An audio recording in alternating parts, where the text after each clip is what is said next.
बच्चों, आज हम देखेंगे अल्फ़ा कण के बारे में। अल्फ़ा पार्टिकल क्या होते हैं, ठीक है। अल्फ़ा पार्टिकल जैसे यहाँ पे हम लोग ले लें हीलियम।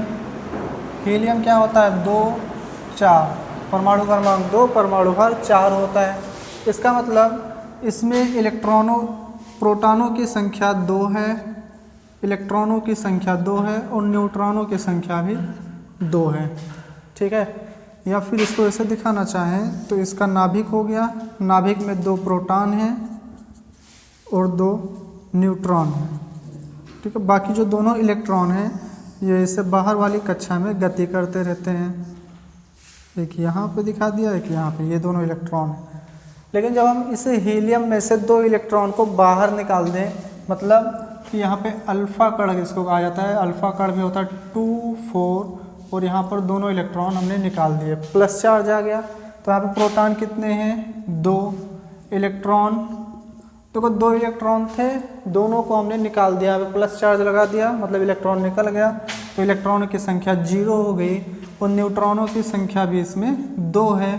तो इस तरह से इसको कहा जाता है कि ये अल्फ़ा कण है। मतलब कि जब हीलियम के नाभिक, हीलियम में से 2 इलेक्ट्रॉनों को निकाल दिया जाए तो इसका नाभिक ही शेष बचता है, जिसको हम लोग अल्फ़ा कण कहते हैं। मतलब इसको अगर दिखाना हो तो कैसे दिखाएंगे, ये इसका नाभिक हो गया, इसमें 2 प्रोटॉन हैं और 2 न्यूट्रॉन हैं और इलेक्ट्रॉन 0 है, मतलब ये इलेक्ट्रॉन ख़त्म हो गए, तो ये सिर्फ नाभिक ही शेष बचा। तो अल्फ़ा कण क्या होगा कि हीलियम परमाणु में से 2 इलेक्ट्रॉन को निकाल दिया जाएगा, ठीक है, तो उसका नाभिक ही शेष बचता है, जिसको हम लोग अल्फ़ा कण कहते हैं। तो ये है अल्फ़ा कण। फिर इसके बाद में हम लोग देखेंगे परमाणु क्रमांक क्या होता है, परमाणु भार या द्रव्यमान संख्या क्या होता है। तो इससे पहले इसको हम मिटा रहे हैं, फिर आगे देखें।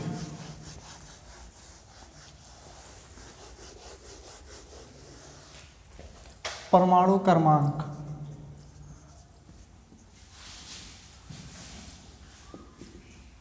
इसको हम लोग दिखाते हैं Z से। एटॉमिक नंबर कहा जाता है इंग्लिश में, एटॉमिक नंबर। परमाणु क्रमांक क्या होगा, किसी भी परमाणु का परमाणु क्रमांक उसमें उपस्थित प्रोटॉनों की संख्या के बराबर होता है, ठीक है। मतलब कि Z जो होगा वो होगा प्रोटॉनों की संख्या के बराबर,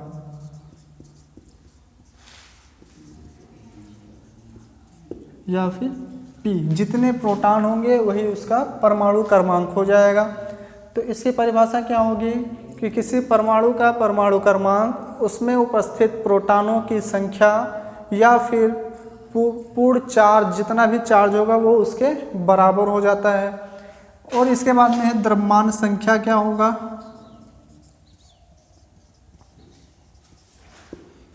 द्रव्यमान संख्या, या फिर इसको हम कहते हैं परमाणु भार भी कह देते हैं, ठीक है। यहाँ पे एटॉमिक वेट, इसको हम लोग कैपिटल A से लिखते हैं। तो परमाणु भार क्या होगा, किसी भी परमाणु का परमाणु भार या द्रव्यमान संख्या भी कहते हैं। किसी भी परमाणु का द्रव्यमान संख्या उसमें उपस्थित प्रोटॉनों की संख्या और न्यूट्रॉनों की संख्या का योग होता है। मतलब कि ये बराबर प्रोटॉनों की संख्या प्लस न्यूट्रॉनों की संख्या, इन दोनों को जोड़ लें तो उसकी द्रव्यमान संख्या कहलाती है।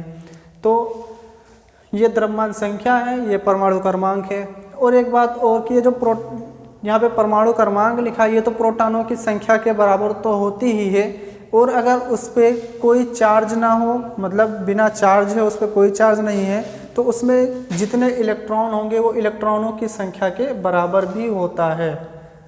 मतलब किसी परमाणु के में कितने इलेक्ट्रॉन होंगे, वो जितना प्रोटॉन होगा उतना इलेक्ट्रॉन होगा, बस कंडीशन ये है कि उस पर कोई चार्ज ना हो उस परमाणु पर, ठीक है। जैसे यहाँ पे हम लिख रहे हैं नाइट्रोजन, नाइट्रोजन होता है 7, परमाणु भार होता है 14, परमाणु क्रमांक 7, मतलब इसमें प्रोटॉनों की संख्या कितनी है, 7 है। तो यहाँ पर इलेक्ट्रॉनों की संख्या भी कितनी होगी, 7 ही होगी। मतलब प्रोटॉनों की संख्या जितनी होगी उतनी इलेक्ट्रॉनों की संख्या होगी, क्योंकि इसमें कोई चार्ज नहीं है, चार्ज 0 है, तो इसमें इलेक्ट्रॉनों की संख्या भी 7 होगी। लेकिन अगर हम यहाँ पे n⁻³ चार्ज लगा दें तो यहाँ पे प्रोटॉन तो साथ ही रहेंगे, जितना परमाणु क्रमांक है उतना प्रोटॉन रहेगा, लेकिन इलेक्ट्रॉनों की संख्या यहाँ से चेक करो -3 चार्ज है, मतलब 3 इलेक्ट्रॉन आ चुके हैं, तो 3 आ गए तो 7 तो प्रोटॉन थे और 3 आ गए तो इलेक्ट्रॉनों की संख्या यहाँ पर 10 हो जाएगी, 7 और 3 10।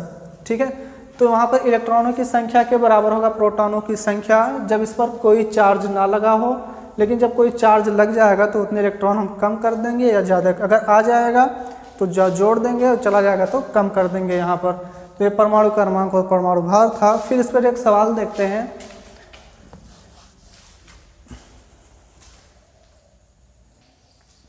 फिर सवाल है, एक परमाणु के नाभिक में 11 प्रोटॉन और 12 न्यूट्रॉन है, तो इसकी द्रव्यमान संख्या और इलेक्ट्रॉन संख्या ज्ञात करो या बताओ। ठीक है, तो इस सवाल को लगाने के लिए सबसे पहले देखो, अभी क्या बताया था हमने कि किसी भी परमाणु का जो परमाणु क्रमांक होता है वो उसकी प्रोटॉनों के संख्या के बराबर होता है, और अगर उस परमाणु पर कोई चार्ज ना हो तो प्रोटॉनों की संख्या इलेक्ट्रॉनों की संख्या के बराबर ही होता है। तो इसके लिए क्या होगा सॉल्यूशन, देखो प्रोटॉन कितने हैं 11 प्रोटॉन है, और न्यूट्रॉन कितने हैं 12, तो n बराबर 12 हो जाएगा। तो इसकी कह रहा है द्रव्यमान संख्या कितनी होगी, द्रव्यमान संख्या को हम लोग लिखते हैं A से, और ये बराबर क्या फार्मूला होता है, द्रव्यमान संख्या प्रोटॉनों की संख्या और न्यूट्रॉनों की संख्या का योगफल। तो यहाँ पर हो जाएगा A बराबर प्रोटॉन कितने हैं 11 और न्यूट्रॉन कितने हैं 12, तो कितना हो गया A बराबर 23, तो द्रव्यमान संख्या 23 हो गया। फिर कह रहा है इलेक्ट्रॉनों की संख्या भी बताओ, तो इलेक्ट्रॉनों की संख्या कितनी होगी, जितनी पर प्रोटॉनों की संख्या होगी, तो प्रोटॉनों की संख्या 11 है, तो यहाँ पर इलेक्ट्रॉनों की संख्या भी 11 हो जाएगी, क्योंकि इस पर कोई चार्ज नहीं बताया गया है। ठीक है, तो द्रव्यमान संख्या 23 आ जाएगी, इलेक्ट्रॉनों की संख्या 11 आ जाएगी। फिर इसके बाद में दूसरा सवाल लिखा है हमने कि एक तत्व का परमाणु क्रमांक 19 है। परमाणु क्रमांक को हम लोग कैसे लिखते हैं, Z से, तो Z बराबर 19 है, और इसकी द्रव्यमान संख्या 39 है। द्रव्यमान संख्या का मतलब A बराबर 39 बताया गया है कि द्रव्यमान संख्या 39 है। तो न्यूट्रॉनों की संख्या ज्ञात करो, n बराबर कितना होगा। ठीक है, तो यहाँ पर n का मान हमसे पूछ रहा है, तो n का मान कैसे निकालेंगे, देखो जितने परमाणु क्रमांक होते हैं उतने ही प्रोटॉन होते हैं, मतलब प्रोटॉन भी 19 ही है। ठीक है, तो जितना परमाणु क्रमांक और प्रोटॉनों की संख्या बराबर होती है तो 19 है। यहाँ पर ये का मान दे रखा है 39 और न्यूट्रॉनों की संख्या पूछ रहा है, तो हमें क्या पता है कि द्रव्यमान संख्या बराबर होता है प्रोटॉनों की संख्या प्लस न्यूट्रॉनों की संख्या। द्रव्यमान संख्या का मतलब दे रखा है 39, तो यहाँ पर 39 रख देंगे। प्रोटॉनों की संख्या कितनी है 19, तो यहाँ पर 19 प्लस न्यूट्रॉनों की संख्या में निकालना है, तो यहाँ पर n लिख देंगे, और 19 को इधर लाएंगे तो 39 माइनस 19 बराबर n, या फिर n बराबर इसको घटा देंगे तो 20 आ जाएगा, तो इसमें न्यूट्रॉनों की संख्या 20 हो जाएगी। ठीक है, तो इस तरह से ये सवाल लगेगा। आप लोग एक सवाल होमवर्क लिख लें, उसको आप लोग बताएंगे क्या होगा। सवाल लिखें, ऑक्सीजन परमाणु में प्रोटॉनों, इलेक्ट्रॉनों तथा न्यूट्रॉनों की संख्या बताइए। ऑक्सीजन परमाणु में प्रोटॉनों, इलेक्ट्रॉनों तथा न्यूट्रॉनों की संख्या बताइए। दूसरा सवाल लिखिए, एक परमाणु के नाभिक में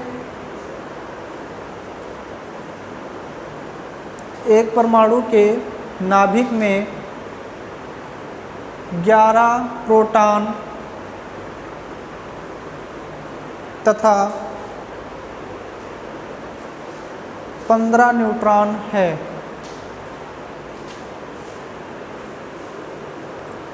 तो आप लोग दूसरा सवाल फिर से लिखेंगे क्या कि एक प्रोटॉन के नाभिक में 20 प्रोटॉन तथा 20 न्यूट्रॉन है, उसको सही कर लेंगे। लिखें, एक परमाणु के नाभिक में 20 प्रोटॉन तथा 20 न्यूट्रॉन है। इसकी द्रव्यमान संख्या और इलेक्ट्रॉन संख्या ज्ञात कीजिए।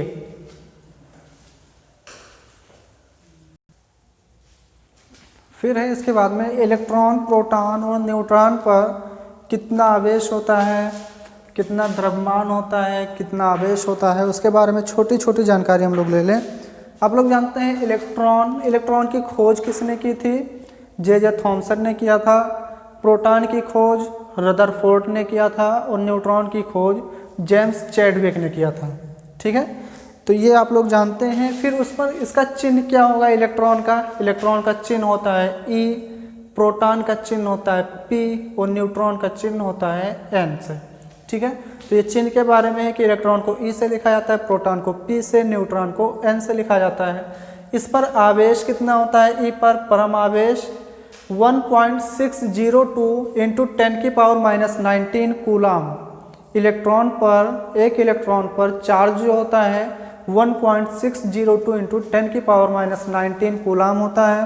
प्रोटॉन पर जो चार्ज होगा वो सेम ही रहेगा 1.602 इंटू 10⁻⁻19 और न्यूट्रॉन पर जो चार्ज होगा वो 0 होता है। न्यूट्रॉन उदासीन होता है, इस पर कोई चार्ज नहीं होता है। ठीक है, तो ये इसका आवेश था। और इसका सापेक्ष आवेश कितना होता है? इलेक्ट्रॉन पर कितना सापेक्ष आवेश होता है? वो होता है -1 और प्रोटॉन पर +1 चार्ज होता है और न्यूट्रॉन पर कोई चार्ज नहीं होता है, यह न्यूट्रल होता है, उदासीन होता है। फिर है द्रव्यमान के बारे में। द्रव्यमान कितना होता है? इलेक्ट्रॉन का द्रव्यमान 9.1 इंटू 10⁻31 किलोग्राम। ये द्रव्यमान जो हमने लिखा है ये सब किलोग्राम में लिखा है। तो इलेक्ट्रॉन का द्रव्यमान 9.1 इंटू 10⁻31। फिर है प्रोटॉन का द्रव्यमान 1.6 इंटू 10⁻27 किलोग्राम। ठीक है, सब किलोग्राम में ही द्रव्यमान है और जितना प्रोटॉन का होता है उतना ही न्यूट्रॉन का भी द्रव्यमान होता है 1.6 इंटू 10⁻27 किलोग्राम में। ठीक है, तो ये किलोग्राम में द्रव्यमान था। अब हम द्रव्यमान यू में लिखते हैं, यूनिट में कि कितना होता है। तो इसका इलेक्ट्रॉन का होता है 0.00054 यू। ठीक है, फिर इसका प्रोटॉन का होता है 1.00741 और न्यूट्रॉन का होता है 1.00854। ठीक है, तो ये इसका द्रव्यमान यूनिट में होता है, जिसको हम लोग लगभग द्रव्यमान में लिखते हैं। ये 0 के लगभग है तो इसको हम 0 लिख देते हैं। ये लगभग में इसको 1 लिखा जाता है, इसको भी लगभग में 1 लिखा जाता है। लगभग द्रव्यमान यूनिट में 011 लिखा जाता है और इसका द्रव्यमान जो होगा इतना होता है 0.00054 यू और इसका भी इतना यू हो जाएगा 1.00845 यू। ठीक है, तो इस तरह से इलेक्ट्रॉन, प्रोटॉन, न्यूट्रॉन के बारे में थोड़ी सी जानकारी और ले लें यहाँ से। तो क्या हो जाएगा? इलेक्ट्रॉन की खोज जे थॉमसन ने किया था, जिसका चिन्ह E होता है। उस पर चार्ज 1.602 इंटू 10⁻⁻19 कूलाम होता है। उस पर सापेक्ष आवेश जो होता है -1 होता है। द्रव्यमान 9.1 इंटू 10⁻31 किलोग्राम होता है, जिसका लगभग द्रव्यमान यूनिट में जो होता है वो 0 होता है। ठीक है, फिर ऐसे ही प्रोटॉन की भी हो जाएगा, न्यूट्रॉन का भी हो जाएगा। तो इसको आप लोग ध्यान रखें, याद रखें, बहुत इंपॉर्टेंट है इलेक्ट्रॉन, प्रोटॉन, न्यूट्रॉन के बारे में छोटी सी जानकारी। ठीक है, तो इसको नोट करें, फिर आगे बढ़ते हैं।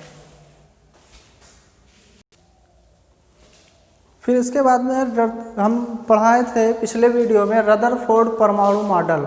ठीक है, तो रदरफोर्ड परमाणु मॉडल में क्या देखा था हम लोगों ने कि रदरफोर्ड ने जो अपना प्रयोग किया था उसमें प्रयोग ये था कि एक सोने की पन्नी पतली सी लिया था उन्होंने और इस पर अल्फा कणों की बौछार कराई थी। तो उसमें क्या देखा था कि जो किरणें थी, अधिकतर किरणें सीधी रेखा में निकल जाती थी। ठीक है, सीधी रेखा में निकल जाते थे, जिससे क्या पता चला था उनको कि परमाणु का जो अधिकांश भाग होता है वो खोखला होता है। फिर देखा कि कुछ किरणें कुछ दिशा में विक्षेपित हो जा रही थी, घूम जा रही थी।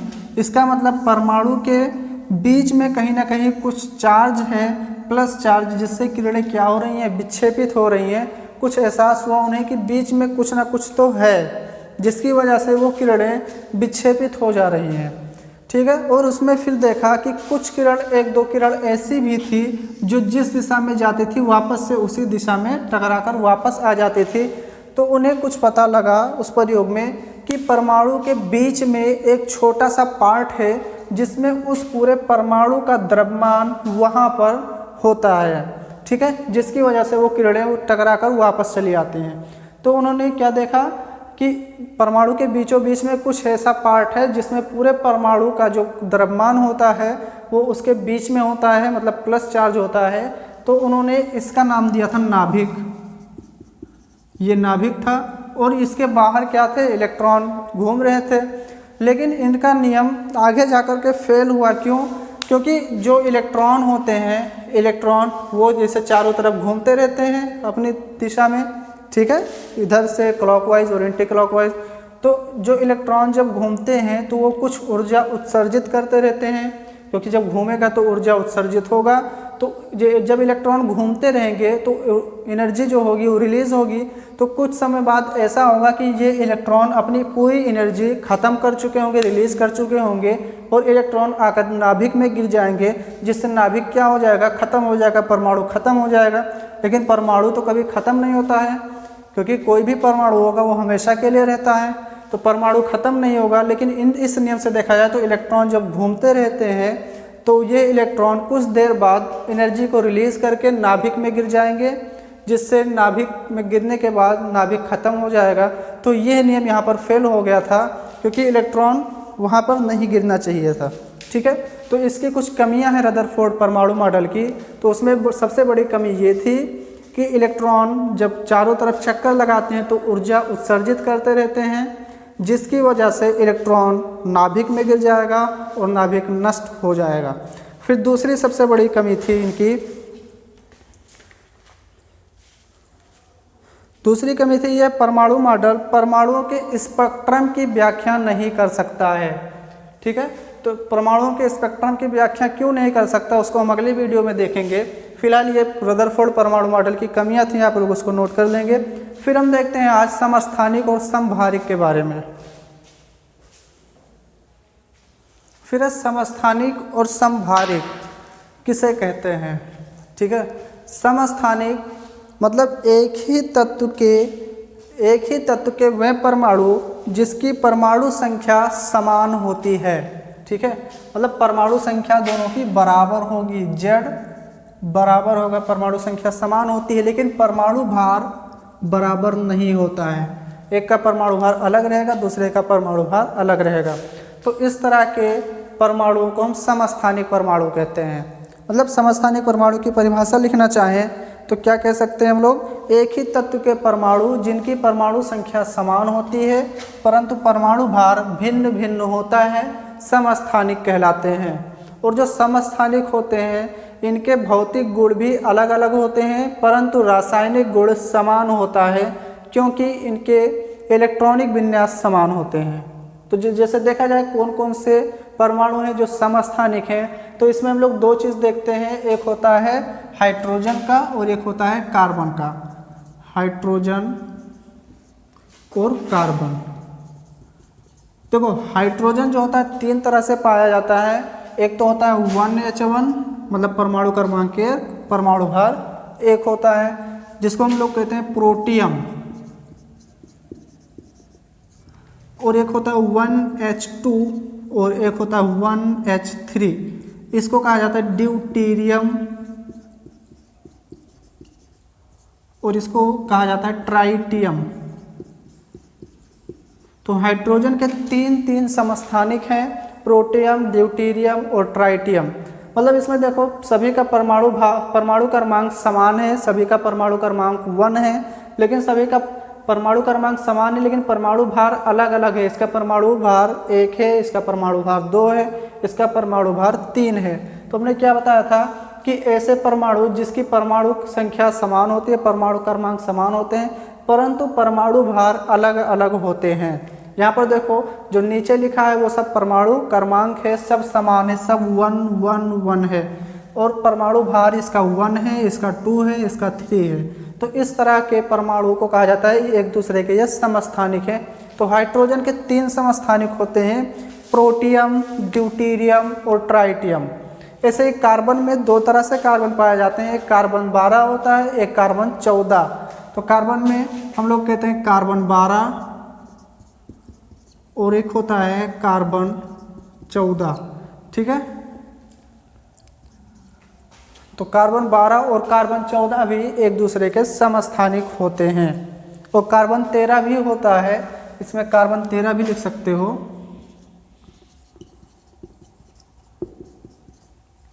ठीक है, तो कार्बन 12, कार्बन 13, कार्बन 14 समस्थानिक होते हैं। जैसे यहाँ पर इसका सिंबल देखें तो कार्बन 612, कार्बन 613 और कार्बन 614। देखो नीचे वाला सब 6 है, मतलब परमाणु क्रमांक समान है, सभी का 6 है, परंतु परमाणु भार अलग अलग है। यहाँ पे 12 है, यहाँ पर 13 है, यहाँ पर 14 है। तो ये सब क्या होंगे, एक दूसरे के समस्थानिक कहलाते हैं। तो समस्थानिक में हमने 2 उदाहरण दिया, क्या, एक हाइड्रोजन का और एक कार्बन का। हाइड्रोजन के कौन कौन से समस्थानिक होते हैं, प्रोटियम, ड्यूटेरियम और ट्राइटियम। कार्बन के 3 समस्थानिक होते हैं, कार्बन 12, कार्बन 13 और कार्बन 14। ठीक है, तो ये था समस्थानिक की परिभाषा कि एक ही तत्व के वह परमाणु जिसकी परमाणु संख्या या परमाणु क्रमांक समान होता है परंतु परमाणु भार अलग अलग होता है, समस्थानिक कहलाते हैं।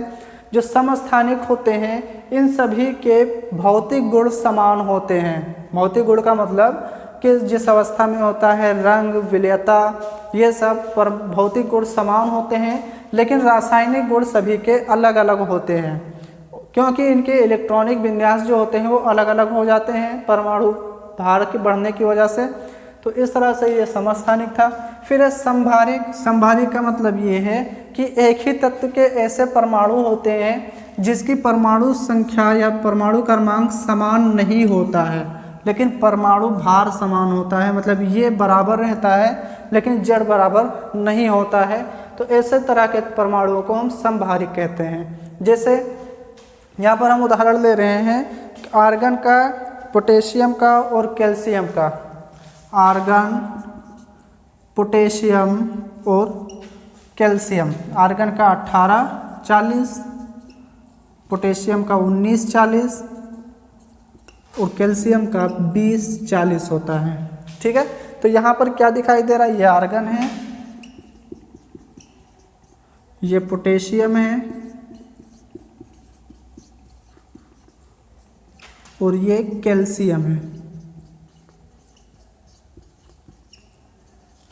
ठीक है, तो यहाँ पर देखो परमाणु क्रमांक सभी के अलग हैं। परमाणु क्रमांक 18 है, परमाणु क्रमांक 19 है, परमाणु क्रमांक इसका 20 है।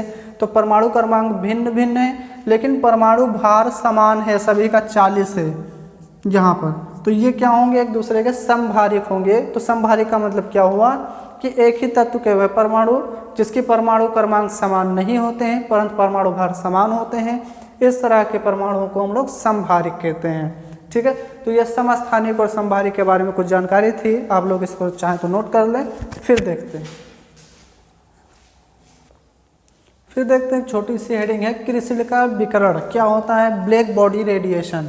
ठीक है, ब्लैक बॉडी रेडिएशन होता क्या है, इसका मतलब ये है कि यह एक ऐसा पिंड होता है जिसको आदर्श पिंड भी कहा जाता है। यह एक आदर्श पिंड होता है जो किसी भी विकिरण को एक समान उत्सर्जित करता है और अवशोषित करता है। सभी प्रकार की विकिरण को एक समान अवशोषित भी करेगा और एक समान उत्सर्जित भी करेगा। इस तरह के पिंड को कहा जाता है कि वो कृष्णिका है। ठीक है, ब्लैक बॉडी है, कृष्णिका है। और कृष्णिका से जितने भी विकिरण निकलते हैं उस विकिरण को कहा जाता है कृष्णिका विकिरण। ठीक है, तो इसकी परिभाषा क्या होगी, परिभाषा चाहे तो नोट कर लें, 2 लाइन की लिखें। एक ऐसा आदर्श पिंड जो हर प्रकार की आवृत्ति के